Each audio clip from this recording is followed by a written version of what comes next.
Sa ulat abroad, Brazilian President Jair Bolsonaro sinugod sa ospital dahil sa chronic hiccups at tinaguri ang Los Michelangelo Floating Bridge pinalipad sa Rome. May ulat si Joy Salamatin.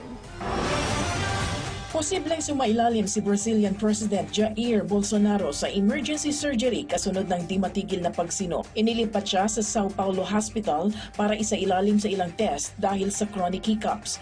Partikular na titignan ang posibleng intestine obstruction.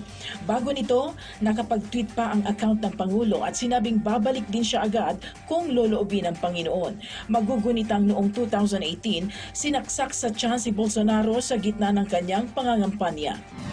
Sa ibang balita, isiniwalat ng Estados Unidos ang planong pagdukot ng ilang Iranian nationals sa Persian television host na si Masih Alinejad. Ayon kay Alinejad, sinabi ng Federal Bureau of Investigation na nais siyang patayin sa naturang kidnapping plot.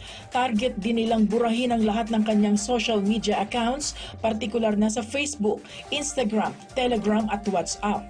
Nagpasalamat naman siya sa mabilis na intelligence information kontra sa anyay Muslim Republic of Iran. Kilala ang journalist bilang human rights activist at kritiko ng Iranian government. At sa Rome, binigyang buhay ng French artist na si Olivier Grosseteste ang Lost Michelangelo Floating Bridge sa Tiber River.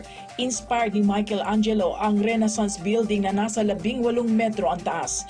Ginamitan ito ng 3 helium-filled balloons na may 6 na metrong diameter bawat isa. 16th century pa nang umusbong ang ideyang ito nang atasan ni Pope Paul III si Michelangelo na gawin ang floating bridge. Manghang-mangha naman ang marami dahil nagawa na ito. Joy Salamatin para sa Bayan.